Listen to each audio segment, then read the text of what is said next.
Hi everybody, it's the Week in the Tackle podcast, the podcast where we look back at the previous week in football and or soccer, whatever you like, and tackle the things that we thought were interesting.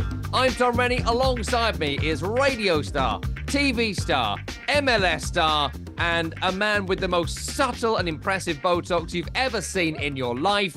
It is Brian Dunseth. Hi, Dunny. You all right? What's amazing, Rennie, is that the more that you continue to say this thing about Botox, the more people start to believe. It's almost as if you're speaking it into truth. My poor forehead is moving all over the place.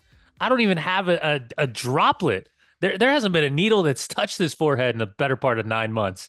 And now everybody, anytime there's a social media post, either on Twitter or Instagram, and thankfully hasn't happened in Blue Sky yet. Or blue, not a Blue Sky yet. No, no, to Blue not yet. Sky. Not yet. No, I'm there. I signed up. I did it. I got sucked in.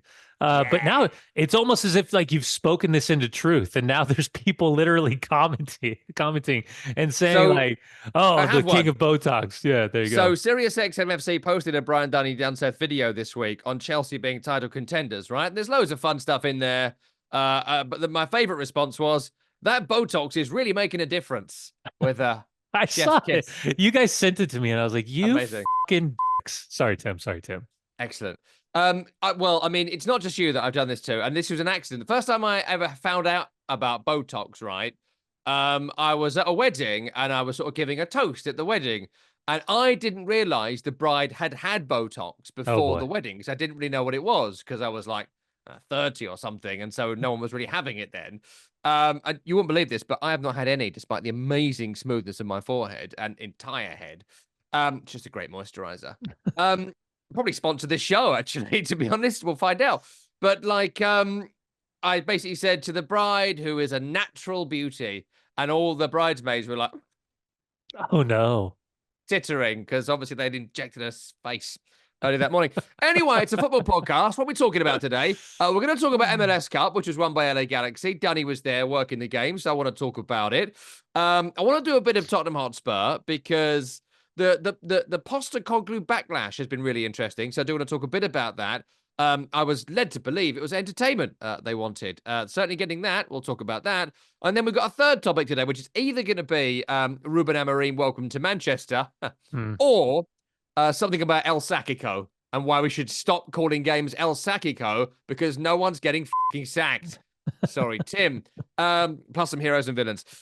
Let's start with MLS Cup, because the season's come to an end. Danny, no one has done more hard yards and air miles than you covering the season. It ends in Los Angeles with LA Galaxy, a decade in the wilderness of sorts, beating the club formerly known as the Metro Stars, now New York Red Bulls, by 2-1, and doing it without their star player, who we discussed last week, Ricky Poog, injured in the conference final. So you were there. Tell us about your experience. Tell us about the game. Tell us about the few days you had. And are you the mayor of LA in the same way you are Columbus, Ohio? Well, no, not the same, but because Tony Meola and the New York Red Bulls were playing. So everywhere Tony went, everyone's like, hey, it's Wreck-It Ralph. That's a joke, because his hands are massive, way more bigger than mine. But everywhere we went, people were like, hey, yo, Meola, how you doing, Meola? Got a picture.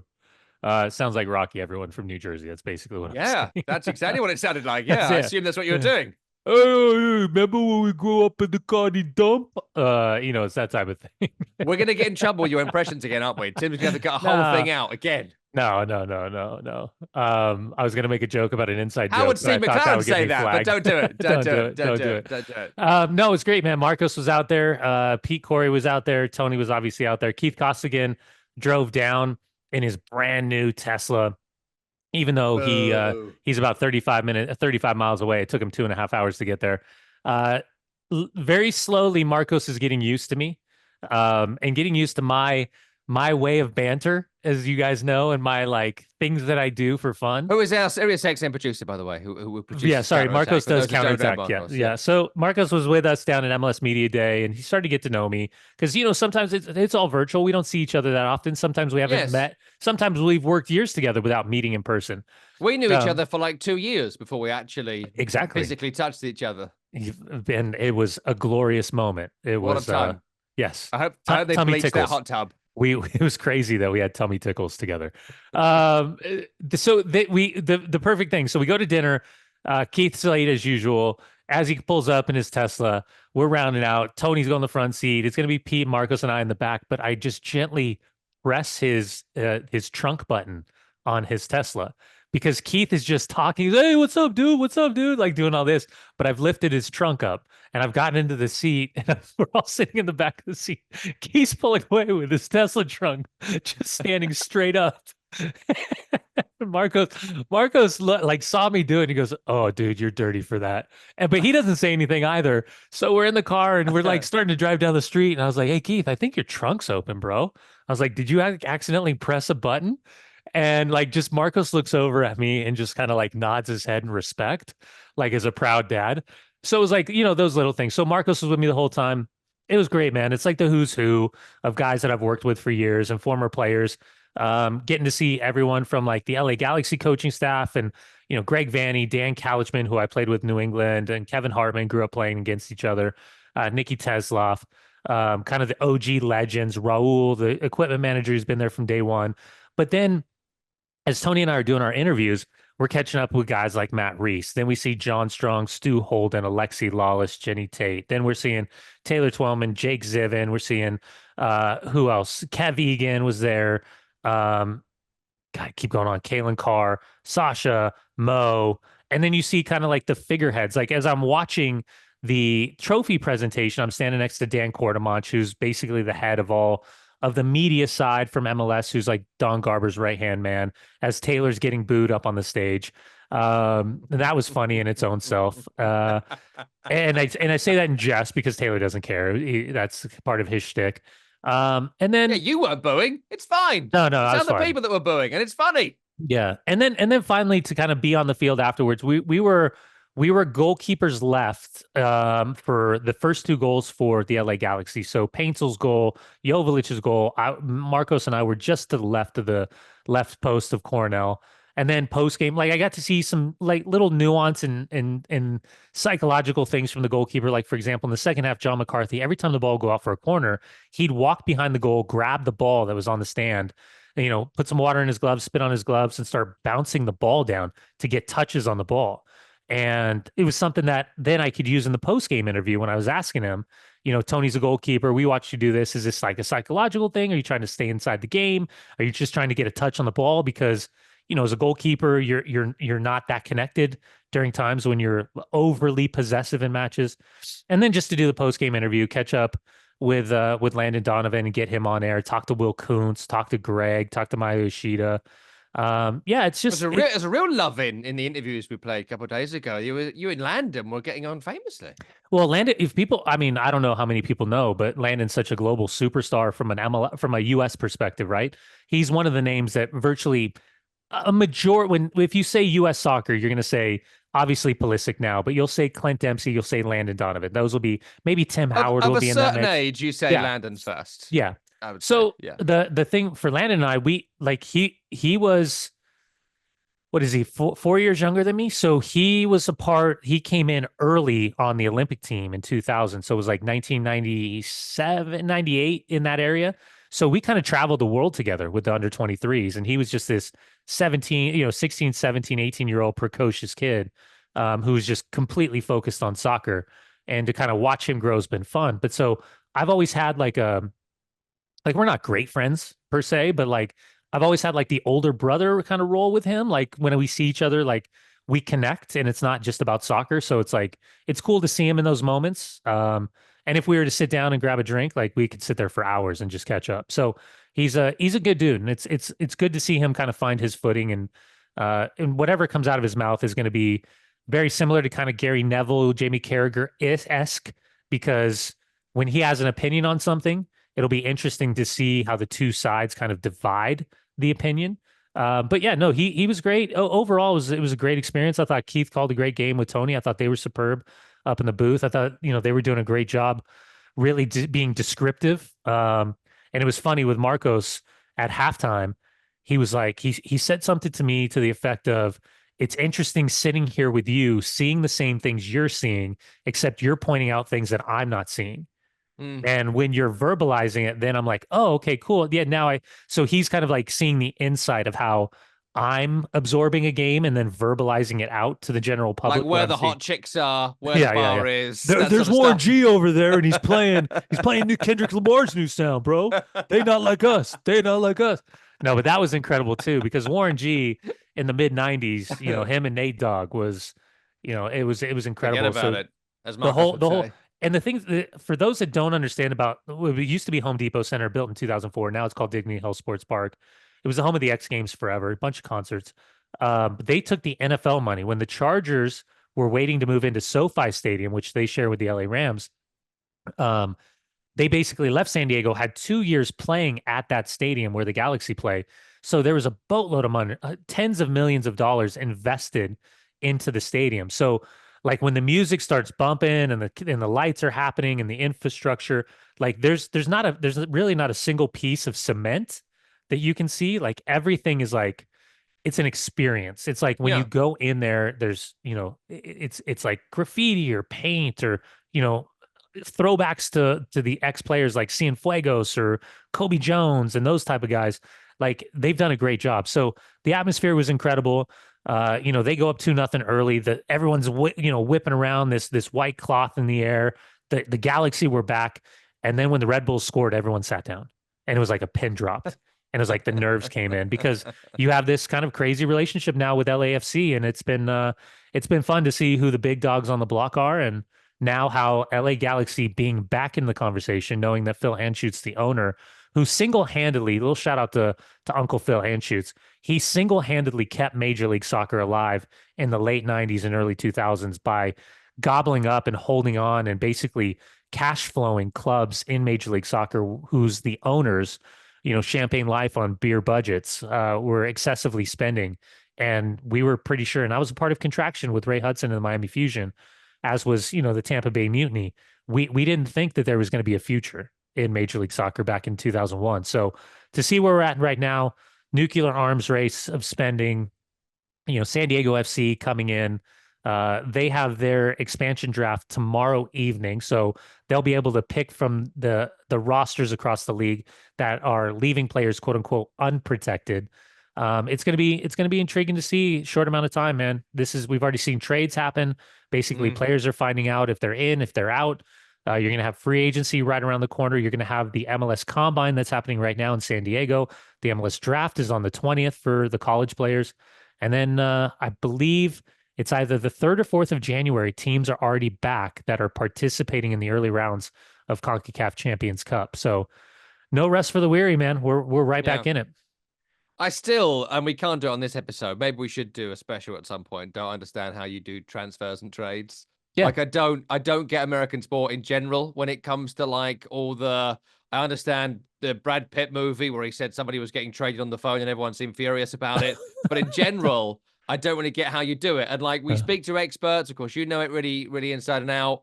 But when they explain it to me, I do glaze over a little bit because I just think, okay, it's so complicated. I just like, and over here, in Europe, it's not like an amazing system. I'm not recommending it, but like we have this player's license. We would like to buy that license so they play for us. How much money would you like to pay to have this individual? Fantastic. Let's do that trade. Trade is done. And that's broadly it. Like there's some it's more complicated than that, but that's basically what it is. And you're like, well, you've got 1 month of free agency, then you've got the draft, and then you've got the expansion draft, and then you've got the YMCA, and then you've got the ABCD, and then you've got the 3-in-1 trade-off or whatever. Yeah, well, that's and the model is single entity sports, right? It's the same in NFL, Major League Baseball, NBA. This is the model from an Americanization standpoint of football or soccer. This was the model, and by the way, if it wasn't for single entity, the league wouldn't exist. Yeah. It just flat out wouldn't exist. So for as many people that really on the league at times, sorry Tim, there's a lack of recognition for how nimble they've been in 29 years. Yeah, like 29 years. It seems like a long time, but you think about the teams itself, soccer specific stadiums, building training facilities, having a second team, building a youth academy, and then trying to, create a funnel and a pipeline to the first team. there's a lot of work that's happened, a lot of incredible, I mean, billions and billions of dollars have been spent on this league trying to get the infrastructure right. So it's just not a standalone one-tier league. So I was trying to find the Tommy Boger. By the way, at some point, just a reference point, Inter Miami has officially sold Diego Gomez, the Paraguayan international, to Brighton. He's actually going right now. 15 million was the number. So he'll be He's going to be available. January's player we've never heard of, who's amazing. Yep. Brian do He's a every 6 baller. months. He's a baller. But what this also says is it's again another factual step for Major League Soccer that young South American players can come to Major League Soccer, still represent their national teams, not be looked at as you're taking a step down, that it's actually one of these intermediary steps and one of these steps up for them to be out of their own country, to learn a new language, to adapt culturally.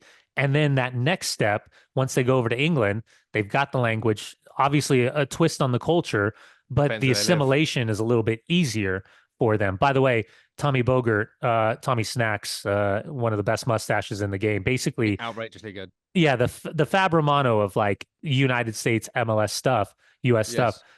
He put a tweet out 17 hours ago, and this is to your point, and it's a good read over at GimmeSport.com. There have been serious discussions about adding a cash-based internal MLS trade market, and it could come to a vote. If it passed, teams would be able to offer transfer fees to acquire in-league players. So it's like another little step, and this is where with the growth of 30 teams starting in 2025, what people I think should keep in mind. I know again, and I knew I'm an eccentric when it comes to MLS because I'm unapologetic for the growth of the league, having played in it and been a part of it for so many years.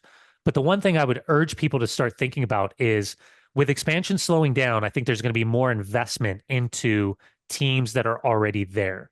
And with teams that are already there, what you're starting to see is NFL money, NBA money, NHL money, owners with multiple soccer clubs, football clubs around the world.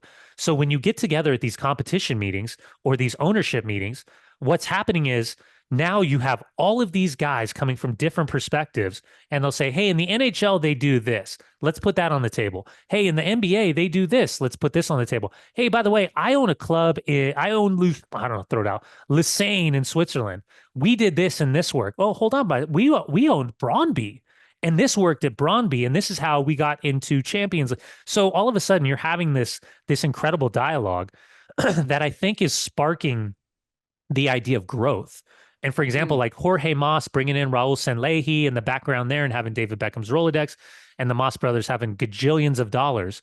By this, like a Diego Gomez conversation, or even a Lionel Messi, Luis Suarez, Jordi Alba, Sergio Busquets, on and on and on, that you're seeing them push back on the envelope of let's be slow, let's be methodical. And it's like, no, we saw the David Beckham experience skyrocket us into a range where he probably doesn't get the credit that he deserves for changing the dynamic or the future of the league. Let's not lose momentum as we have Lionel Messi here. Let's push through that wall and let's make us, whatever the potential is, let's try to push to that potential. Because the reality is, without Champions League Tuesday and Wednesday nights, that's the only thing that MLS really can't compete with. Is that there's it's the same as Saudi Arabia. No matter what you build, you have to understand that the bright and glitzy lights of Tuesday and Wednesday nights, if you have ambition to be a part of that, that's going to be a player that you're most likely not going to find available and or you're going to have to buy them out. So that being said, put that little nugget to the side. There's still some incredible leagues where we've seen players come through, some fantastic teams, and that's the next challenge for Major League Soccer to kind of push through whatever glass ceiling it had originally set itself. Two other quick bits before we go off MLS for a little while. The first one is, I think people were a bit surprised on Monday's football show on FC 157 because I was saying nice things about Dunny, and I was getting messages saying, what's happened to you? I was getting messages like, what did you do to Rennie? Like, what? I thought you were talking trash, and no. And then everyone's like, I was like, what did he say this time? Like I was mad. What did he say this time? People thought I'd like come to Jesus or something, and they were like, "What's happened to you? Like, have you had a loss or something? What's going on? Were you visited by 3 ghosts? Like, what's happened?" That may happen to me next week. I don't know. No, but I mean, I've said this to you before, and I said it on the show as well. Post-match interviews are very hard. They're very hard, and I don't mean to be critical of people that do them because I do this with Postecoglou a lot. The imbalance of power is not in your favor, and if they are rude or obnoxious or don't want to talk to you, it's very hard to get something. And there's one or two that I like, and I can say it to you because you're here. Being able to disarm these people, and some of these guys so it's maybe a bit easier, and some you don't, it's still, the skills are the same. The way you're able to disarm them and also ask them questions about the football and not just 3 questions on how they feel. It's so good. You're so good at these interviews. It's actually really, really impressive. Like, I would love you to do some games over here with, you'd probably even get Lopetegui to say something. I'd love to see you do post with Postecoglou. I think it'd be fascinating because you wouldn't do 3. Are you feeling angry? Do you think you can win a trophy? You might be like, I spotted this, to your point about Marcos earlier. Like, I saw this in the game. Like, I'd love to, when I spoke to Lopetegui, I asked him about a tactical change he made. Yeah. And it was a great question. And he wanted to answer it. Yeah. Whereas, again, I'm not slagging anyone off. You won't know they are anyway. But they were like, how do you feel about this? How do you feel about this? Should there have been a penalty? How do you feel about this? And he's a bit like, well, that's the copper you won. I didn't spend a week working on that. I spent a week working on this thing. So anyway, you did a great job. I truly appreciate that because I wasn't expecting you to say that because I thought you were just taking the piss as always. But it's funny because it's so crazy. I've done this role for so long, right? And I've been a sideline person for Fox. I've been an analyst on the field like hockey for NBC Sports, where your play-by-play is up in the booth, and I was the analyst on the sideline between the benches. And so you can't really see into the far corners. So you're at a weird disadvantage, whereas hockey you can see a little bit elevated and you can see everything smaller rink. Done play-by-play, done hosting a desk, been at the desk, which I am for the US stuff, and then obviously as an analyst. So when I go into these things, when I go into these moments of interviewing people, and Tim's been with me off my shoulder for a couple of these, there's a certain protocol that you're supposed to abide by. And usually you're predetermined with somebody involved with Major League Soccer that's going to help get you people. But in this situation, we were kind of left to our own devices for a little bit.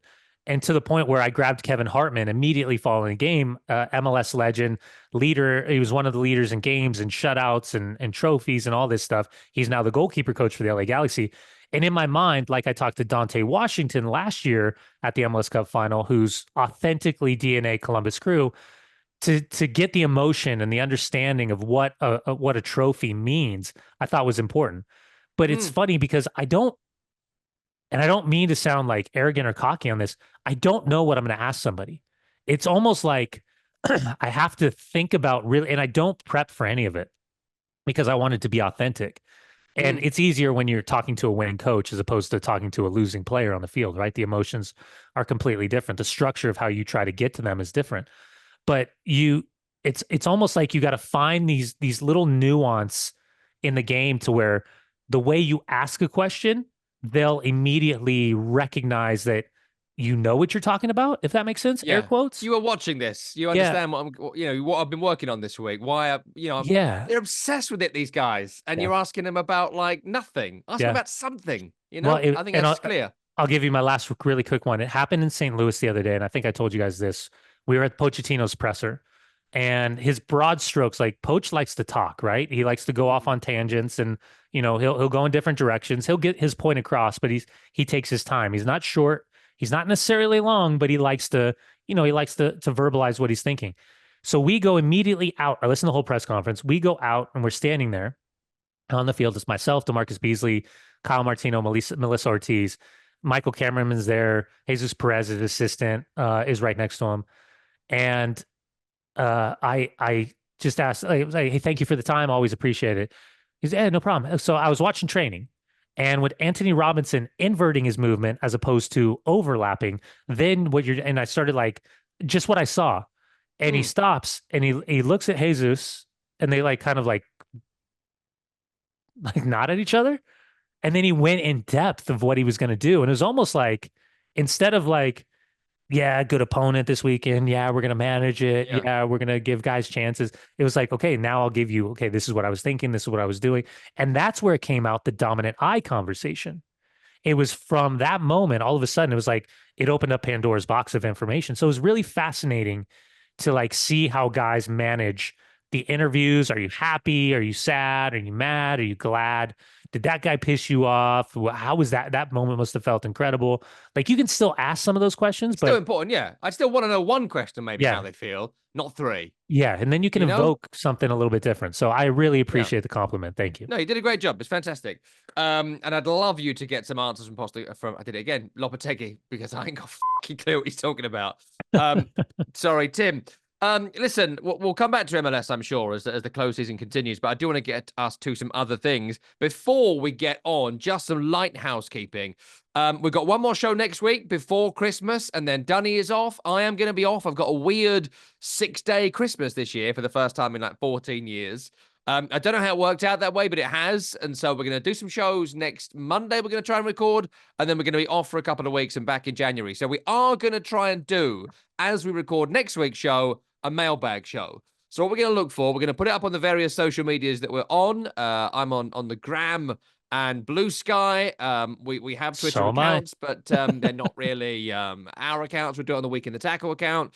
We'll do some questions. We'll do some hawking for some questions. We're looking for 5 really good questions, which you can send in. Look for Thomas J. Rennie on Blue Sky. Look for Brian Dunseth. Look for Week in the Tackle on all the good social medias, on the Gram and the fascist one. We'll pick out the best 5 ones, and we're going to answer them in a mailbag show next week, which we're going to put out over Christmas, then reconvene in January. So there we go. And also leave us a 5-star review. We've got so many great reviews, hundreds of reviews. We're at like 4.7 on our Apple score. And one of our 4-star reviews also said they really liked us. Just make it a 5, bro. But whatever. Loads of great reviews. Keep reviewing us. Find us wherever you get your podcast. Tell at least one friend if you can over Christmas. They're really going to enjoy the mailbag episode. And if you've got a question, you can say they answered that question and play it to your friend in the car whilst driving to your grannies at Christmas. What joy it could be, huh? For you, listeners, viewers. Right. Okay. There we go. I thought we'd do it slightly differently this week, Danny, only because we had a good chat about your kind of MLS experience. So I thought we'd just do some headlines that I get your view on. I'll give a bit of mine, you give a bit of yours. There's 5 things I thought were quite interesting that I thought we could kind of touch on here in the 20 minutes we have left together today. And let's start with Tottenham. We've done a few Tottenham chats in this season. You know, I've done my bits on Postecoglou and his post-match stuff. But like, I know a lot of Tottenham fans. Like, I'm in an area in the east side of London, kind of northeast London, where people moved out of London and they're in the sort of Essex area, East London area. It's all Tottenham and West Ham in my area. In kind of Romford, Gidea Park, the Havering area, where I am, very specific, I know, but it's all West Ham. You go slightly further out to Brentford, Brentwood, Shenfield, it's all Spurs. Billericay is a Tottenham heartland. It's nowhere near Tottenham, but this is the migration of people out of central London. So a lot of people I know are Spurs fans, and I've spoke to them for years throughout their miseries and concerns about, like, it's so crap. I hate watching it. They've had to suffer through us all bantering hard on Tottenham not winning a trophy. I mean, the only people it was even slightly hard on, family show, West Ham winning the Conference League was Spurs fans. And Fiorentina fans had it worse, sure. But beyond Fiorentina, Spurs fans had it real tough because suddenly even West Ham can win a trophy, right? So they're like, Christ, the grief I'm taking here. So I kind of want them to do well. And my brother-in-law's a Tottenham fan, and I like him. I want him to be happy. But like they kept saying, we don't care about that anymore. We just want to be entertained. And they are getting bloody entertained by Ange Postecoglou's team. That they are thrilling to watch. We are enjoying it immensely. But I covered the Bournemouth game last week, and there was a confrontation between an increasingly grumpy and confrontational Postecoglou. We are getting what's known as the bad mate a lot now from Postecoglou. Very little good mate that you see joking around during the Euros on ITV. Lost that game. He's being dubbed by Spurs fans Postenoglu. He's having a row with away supporters. There was kind of a bit of a taste for it in midweek in the Premier League, to be fair. But looking at their numbers, they're 11th in the table. We're 4 games away from halfway. Mm. Super low. 5 off Forest, 7 off City, who are 4th. 5 behind Villa are sitting in 6th. But it's 7 defeats. Looking at defeat numbers, it's the same number as West Ham. I think we'd agree West Ham have had an underwhelming season at best. Same number as Leicester, who have sacked their manager and just got promoted. Only Ipswich, Wolves, and Southampton have lost more games than Spurs have this season. It's entertaining, but it feels like it's sort of going nowhere. What's your take on Tottenham at this halfway stage? And this, I don't know if it's real, but there is a feel that he's not on thin ice, Postecoglou, but there isn't a, he's definitely going to stay. We love him. Let's see where he can take us vibe with Tottenham right now. Well, we knew after the midweek and the fans very descriptive about his weight and who they thought he was as a human being. And him taking it on board and not really wanting to Beautifully talk. handled, tactfully handled there. Thank you.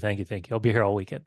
That we knew that the game at the weekend was going to be a pressure cooker. And we knew that, Chelsea, because it's a derby, and I'm not sure how much of a derby it is for Chelsea fans versus Spurs fans, but because my Spurs buddy, Tottenham Lunacy Group over there with Gabe and Headley, man, you should see. We're cooking them today. Cooking, I say. Up 1-0. Let's go. Up 2-0 to the Tottenham Hotspur. I said, it's the hope that kills you. And then all of a sudden, it became, who went down? Romero goes down. Dracula comes on. Sancho scores. I text back, Sancho wants to drink your blood, back to him, and they were not happy with that one. So I thought that was a pretty decent group. I thought it was. Why are they on this group with you? Oh, it was amazing. So then obviously it's 2-1, it's 2-2, it's 3-1, and then I was like, all I hear is dang is the text message. I go, hey, are you guys cold in here?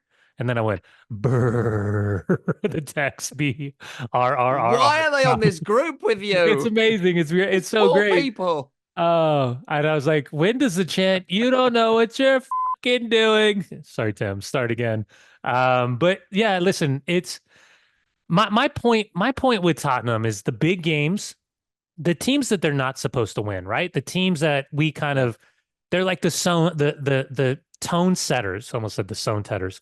The tone setters, the Man Cities, the Liverpools, the Manchester Uniteds, the Chelseas, the Arsenals. These are the ones where you really match up and you know like who you are.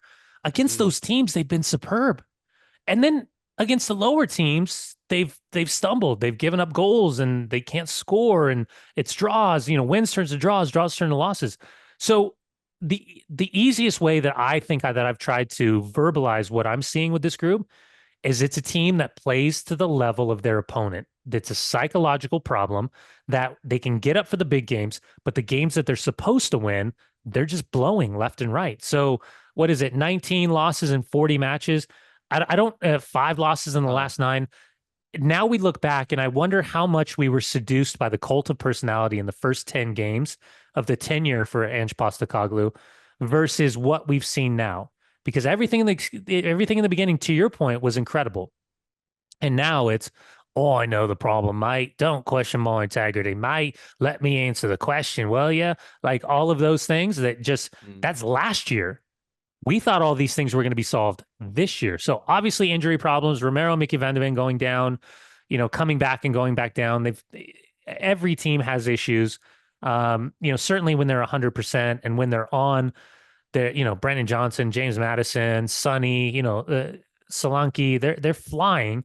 But right now, they've got some major issues they got to work through. And the only thing I'll end with is when there's the cutaway at the final whistle to Daniel Levy. That's when it starts. That's where the momentum starts to churn, and the kiss of death and the backing of positivity, and we're going to give you players in the January transfer window. Those are all great, but right now, in the meantime, I'm intrigued to see how Ange manages the negativity and the frustration, because it's a completely different person than when everything's great publicly. And just a quick word on Romero, who spoke to my colleague Miguel at Telemundo after the game. And he had some really interesting quotes. And look, it's in Spanish initially and it's translated to English. So you do lose the thread sometimes in translation. So, take that as part of this. But he said, quote, "The truth is, I would say no comment in terms of investment at the club.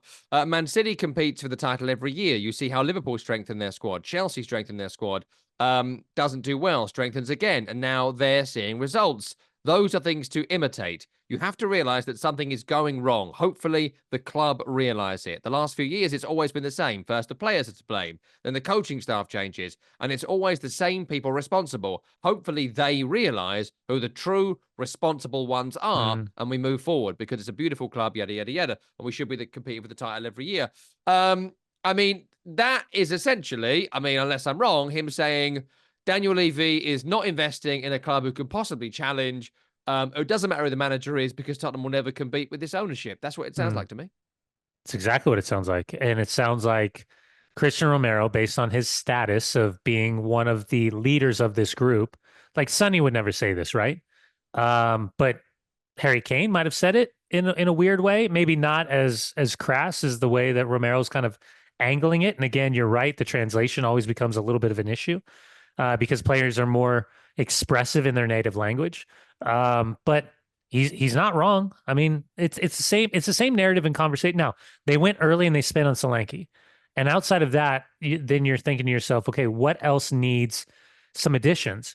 I'm I'm of the, I don't want to say belief. I question, or at least I wonder privately and publicly, and to my friends in the Tottenham Lunacy group, the idea of Jerry Jones popping up last week and having links and everyone, this little dumpster fire surrounding, is there a potential investment? The idea of Amanda Stavely maybe 2 or 3 months ago, sniffing around the idea of investing in Tottenham. You just wonder, there comes a point where you wonder if there's someone better served to run the club from the sporting merit side than Daniel Levy right now. Daniel Levy does an extraordinary job. Like, let's not mix words. He's done an extraordinary job. The stadium, the team. Now, he's given them, in terms of leadership, Jose Mourinho. He's given them Antonio Conte. Like, he's missed, obviously, Nuno Espirito Santo. I don't know if he went too early on that one or not. But, he's brave to hire Postecoglou as well, we very should say. Brave. Like, some owners, executives aren't brave enough to hire someone like Postecoglou, who has a middling CV when it comes to top Premier League jobs. Well, 100% job, 100%. So, he's done a great job in a lot of ways. Now the question is the infrastructure correct at the very, very top, and the negotiation tactics and all of those things? That'll be the biggest question because as we've just seen, with the departure of Dan Ashworth at Manchester United. There comes a moment where ruthlessness is needed to make the right decision in the moment. If you don't feel like you're getting the very, very top of what you want out of the people in charge. You didn't do a hot wing again before this, did you? You're weird hiccup. I drink this but here in the States we have water that you can well, my dog's going nuts right now. Yeah, it's like copper in it, isn't it? Yeah. You don't drink the water in some places, I read. Is that the water you've got? There's a part of that. So That's what it is. Good. Well, I'm pleased you're all right. Listen, let's segue into the Dan Ashworth thing, because I wanted to see a bit more what you thought about that. It seems a bit like he's carrying the can for the Ten Hag contract, but I don't know what the story is. There was, again, a story doing the rounds that Brexit Jim was like, gardening leave? Why is he doing gardening leave? Get him here now. And because of the 5-month wait, he's not liked him since. I don't know how true that is, but I did find the story quite compelling. And that also leads us to the fact that Ruben Amorim is now in. Soon after him coming in, Ashworth goes quite quickly, which is quite interesting timing-wise. And of course, we saw from the Forest game at the weekend, it is going to be a massive rebuild. And everyone they brought in during the summer, for Erik ten Hag specifically, probably all got to go. All of them. Yeah, I don't think so. On the players that have to go now, you find yourself in an interesting dynamic in the timing in the last 18 months, right? Because obviously you've identified Ashworth. He goes on gardening leave. You figure out a way to financially compensate Newcastle. They want 20, probably in closer to 2. blah, blah, blah, blah, blah. But you bring Wilcox in, Omar Barada, they have a history together. So there's already like a narrative or a link between those two. Brailsford and Ratcliffe are obviously at the tip of the iceberg in terms of the hierarchy, who want to be informed of every decision that's being made and have an opinion on it, but also be informed so they understand how they're getting to these educated opinions on what they're going to do. When you think about the Delict and Mazraoui make the team better. It's but now their performances. I think Mazraoui is very quietly going to be the best player added during the last 2 or 3 years, because I think his flexibility and positioning, you have like I think you have a 6-year player in there, not a 4-year player. I think you have a 6-year player. And I really, yeah. And I was still sad about Wan-Bissaka, but obviously it's an upgrade. Back to Dan Ashworth. The complication in this is you're walking into a team that wins an FA Cup that is certainly underperformed during the course of the regular season, with a manager that is highly experienced and successful, and at the same time underperforming, and has a cult of personality that maybe grinds publicly. He's not going to be that influential, like Amarim, Arne Slot, like these type of guys that he's more like a Lopetegui. He's going to be a little bit more difficult to get a personality out of him. I digress. So they extend him. Did they want to extend him? Did they extend him because he and Barada were coming in at exactly the same time and there was so much other things happening? Did it need to be extended? Did they want to bring somebody else in? All of these are interesting dynamics at play. Then when something happens, and now the canaries in the coal mine are singing, where you're going to get Guardian stories, you're going to get Athletic stories, you're going to get all these guys that are close that didn't say anything to anybody when things were happening. They kept their loose lips, sink ships. Then you get to the point where, okay, you're going to move in a different direction. If Dan Ashworth, through his relationship with Gareth Southgate at the FA, is pushing for a Gareth Southgate, and Omar Barada and Jason Wilcox are going outside of the numbers and bringing a fresh new face to the conversation, then if you're Sir Jim Ratcliffe, you're thinking to yourself, well, what's the value of this guy when the value of these guys is seemingly better? So, and then the working environment and the responsibility, and there's no doubt he's an extremely talented man from his time at Brighton and what he's done. But at the same time, I also wonder if the PR machine has done a disservice to Dan Ashworth, because his time at Newcastle wasn't extensively successful. And he jumped ship the moment that next step was available. And then at United, understanding the dynamic, and I equated this on Counterattack, and tell me if I'm wrong. It almost feels like this is a very similar situation, not structure, than when Arsene Wenger left Arsenal and Raul Sanlehi came in, and Sven Mislintat, Goldeneye came in, and all this, they're like, we've got 4 new guys and they're going to run, and we're updated in 2019 of what Arsenal Football Club is. And then all of a sudden it's like, whoop, gone out the door, whoop, sneaks out the back door. And it wasn't until Edu came in and all of a sudden, like, okay, this is who we are. And Mikel Arteta said, this is who we are. So that's what it kind of feels like. Excuse me. That they tried to get the best in practice and the best in class, and it just didn't work out. And so there's like a weird ruthlessness. And I wonder how much the experience of, what is it, Lausanne and Nice as the ownership for Sir Jim Ratcliffe, I wonder how much he was using that experience to say, this ain't working. I'm not happy with it. I expected more. I'm going to cut bait right now. Yeah, it had a sense of too many cooks. It always did when we knew all these middle managers, and you don't need all these people. It was far too many, and he's a Premier League guy. They've not bought a Premier League kind of like legacy manager or whatever. Well, I think once Barada flew by himself, Omar Barada flew by himself to Portugal to do the negotiations. That to me said he's not a CEO. He's more than a CEO. So between he and Jason Wilcox, what's the point of Ashworth if those two can run, everything that's happening at United by themselves? Still, from the outside, seems like Brexit Jim is running a pretty chaotic ship. 100%. It's all over the shop. It's still all over the shop. We keep being told it's a big job, but right now we're seeing band-aids and mistakes being made to then be ruthless to rip the band-aids off, to acknowledge the mistakes, but we're still in the same place. Yeah, I So mean, a lot of it's a money big being spent. job to repair water damage, but at some point, turn the taps off. They just Well, that's what they I keep on mean, doing. It's bizarre. realistically, what are you, 16 to 18 million just on Ten Hag, his staff in Ashworth right now? Wild, absolutely wild. So Listen, I want to move us on to El Sackico, because I hate the concept of El Sackico, mainly because we build it up a lot. I say we, it's more like the proper tabloid press, but whatever. tabloid. I mentioned it, so I'm in it as well. It was West Ham Wolves. I was at the game last night. It was a truly awful game of football.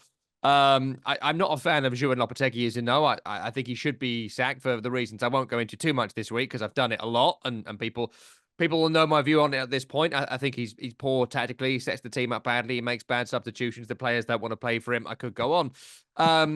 And I also like to get my bias out. I like Gary O'Neill. He's worked with us before. I've worked with him. And Sean Derry's a friend of mine as well. So, I want them to do well. They seem That like being good dudes. They seem like I good mean, dudes. Derry's awesome. Such a top guy. But like, not to say Gary isn't. I've just spent more time with Sean. But like, just Wolves were very bad, and West Ham were very bad, and now the Sackico is over. And I'm led to believe Gary isn't going to get the sack at Wolves, and Lopetegui, having won it, isn't going to get it. And I have 2 points on this before I want to talk a little bit about Sean Derry, who would definitely kick the out of Mario Lemina if he had the chance. Sorry, Tim. If it came to a UFC battle, my money would still be on Derry.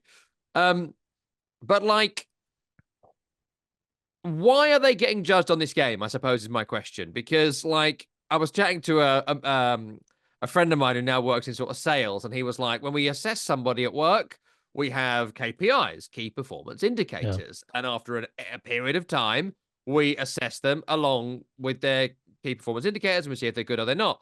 And then we go into this one again. This is like the fifth or sixth time under like Sullivan at West Ham we've had an El Sackico, and Moyes kept winning them all, and Lopetegui win this one. But like, it was so bad, this game, and West Ham was so bad in it. Their first shot in a must-win game was in the 23rd minute. No. I would say Wolves should have had one, maybe two penalties in this game. I think the Mavropanos one was a definite penalty. The other one, I'm happy to be convinced either way. I think you could see why it wasn't given, not overturned. There was a foul leading into Bowen's brilliant solo goal, not given, too far back to review. Fine. So got desperately unlucky, Wolves, in this game, and desperately lucky West Ham to have won it. I think we are still in the same boat with West Ham as we were last Yeah. week. It's a Yep. bad fit. It's a bad manager for this group. They've bought bad players for whatever this manager wants to do. I can't think of any other team that plays high block, low intensity. It's a fucking wild combo. Sorry, Tim. That doesn't make any sense to me. And it's the same with Gary O'Neill. Like, do they think he can keep him up? I think he will. Yeah. But like, if they don't think that, then sack him. Don't have a one-game Sackico. Have a where are we at the halfway stage conversation. What did you make to it? The El Sackico conversation is interesting because if we truly are in a moment where the winner keeps his job, the loser is sacked, I don't even know why they've been given the game. The idea of these guys got to play for the coach to keep his job and get 3 points, as opposed to they just need to win the game, and create momentum going forward. I've always been confused by this. Listen, I was the idiot that threw the outlier in there that said I thought with the additions that West Ham made during the summer and Julian Lopetegui coming in that they could be a top 4 team. I obviously look like a complete fucking idiot. Sorry, Tim. Because when I watch this team, I've seen maybe 2 or 3 games where I'm like, damn, these guys are good. And then the rest, I'm like, I don't know what they're doing. I don't know why he's playing. I don't understand the structure. And now with losing Mikel Antonio, God, that's just a horrific. The pictures, the images of his car, and I actually saw that same car driving down the street. And in my mind, I literally said to Micah, my middle boy, I was like, "That's the exact car that Mikel Antonio was driving." And he's like, "Yeah, Dad, but that car was like split in half." And I was like, "It's a miracle that he's alive." Miracle. So I mean, just on that, there were some serious worries about him on Saturday. I mean, that Epping Forest is quite near to me, and I've driven my car around there in the rain, undulating through the woods, and then Ferraris. was it just a single car? Was it just a single car accident? Into a tree, into a tree, because there's trees everywhere, but there's like, because we had that storm Dara, and it hit us down here as well, so there's loads of surface water, it's country lanes, it's So sometimes bad visibility, and those hydroplane. Ferraris are hard to control. Jeez. I mean, he's lucky to Horrific. be alive. He's lucky to be alive. Yeah. So now it makes it even more worse with the options coming off the bench and the players being available because Fulkrug can't really trust him. So then it's going to Mainly be class, Danny Ings. apparently. Yeah, and then and now you're talking about Danny Ings playing a majority of minutes. That how much can his body hold on to? So yeah, I don't know. I don't understand. Now, different for Gary O'Neill because I honestly I truly feel for him because if you go back historically in these last 5 or 6 years, how many more players, how many more times are they going to sell their best player?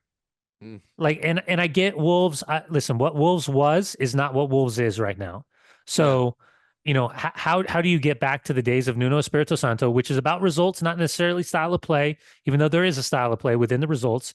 But profit and sustainability are great and all, but when you keep losing $60 million players every season, it's going to be Yeah. tough for you to be in a situation where you're not dealing with a relegation battle.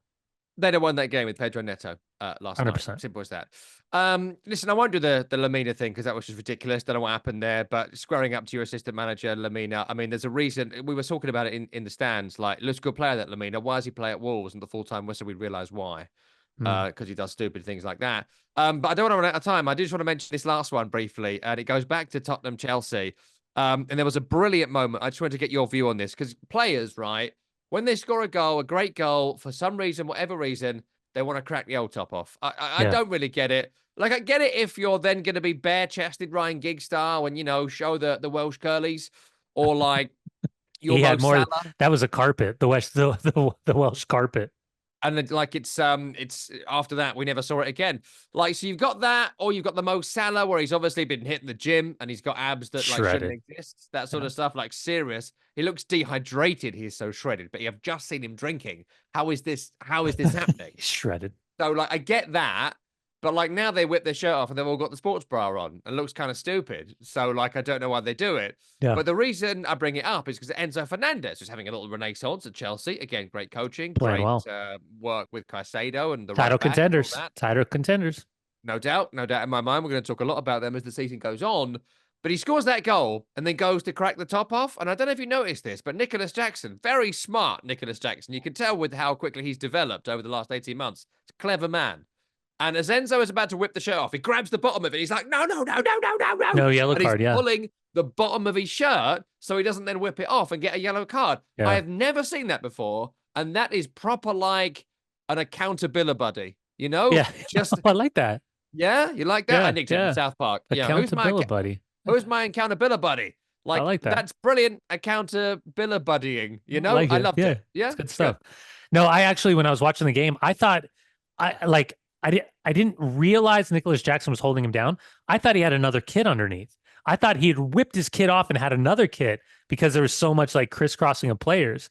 Because then he still would have got a yellow card because you can't take your kid off even if you have another kid underneath. Oh, would you? Right. Yeah. So, yeah, listen, heck of a player. By the way, keep it on this. My last one. I just want to get this in before we leave. How pissed do you think Puma is with Marc Cucurella? Cucurella. There was nothing wrong with those boots. There was nothing wrong with them. He blamed the boots. So just to be clear, we were talking about this on camera. Studs in the bin. You can see the long studs. Exactly. They're fine. So if you're a Puma athlete and you have the short regular molds, then you'll take the molds and you'll drill the kit guy will drill studs into your boots. So there'll still be 6 studs, but they'll be molds. So it's kind of the weird turf. And then you have just your proper studs.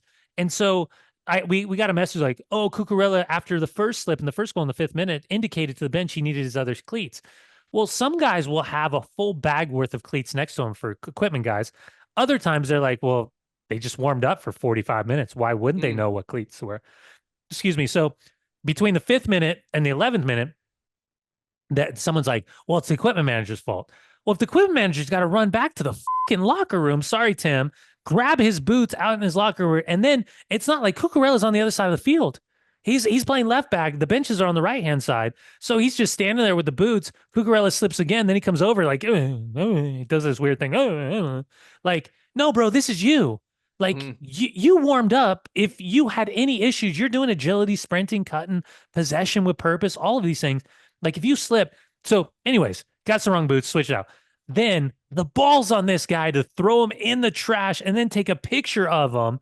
You don't think Puma, who's paying you gajillions of dollars, is going to have a problem with that? What a boneheaded play. Like, I get that you're doing like, haha, like Enzo Maresco. Oh, yes. Cucurella tells me that he threw the boots away just to make it more exciting for the game to give up the 2 goals. And it's like, no, bro, don't joke about that. Like, you're effing lucky that you won the game considering you were down 2-0 because your defender chose the wrong boots. I can't even imagine. I want to text my friend who's at Puma just to ask, like, ooh, like, give me the dirt, spill it to me. Do it. You have how's to. that conversation? Tell me off air, and we'll work our way Okay. to squeeze it in. I'll send a text message, see what I can do. Yeah, let me know. I want to know. Because those were the brand new boots, the brand new ones that just came out. Like, they're $200, $300 a pop. Well, they sent, dude, Puma's great. They sent me. I don't know if I should name him. I won't name him because anyways, no. I've done some great stuff with them. I did some stuff with Weston McKennie. Was going to do a thing with Nuri Sahin, but our schedules couldn't match up because I was going with the US team. But they sent me the brand new white Pumas with the green in them, and they sent the boys Shia and Micah the pair. Dude, they're so dope. They're so clean. Like, they're so comfortable. But yeah, I just wonder what that couldn't have been a conversation. Like, yo, what are you doing? Sorry. I like the idea that it's cost him 2 goals and also cost him like 300 grand a year and all those. Oh, can you imagine? I kind of hope so. That'd be a funny one for us next week. Cuckoo. Sorry, I won't do it again. Steve McLaren here. Brian Dunn said, thank you very much indeed. I've been Tom Rennie. This is the Week in the Tackle podcast. Leave us a 5-star review. Tell a friend how much you love the program. Send us some questions for our mailbag Christmas episode. Tim Horsey produced the program. We'll see you for one final live show of the year as we record it live. You get me. Next week. Bye.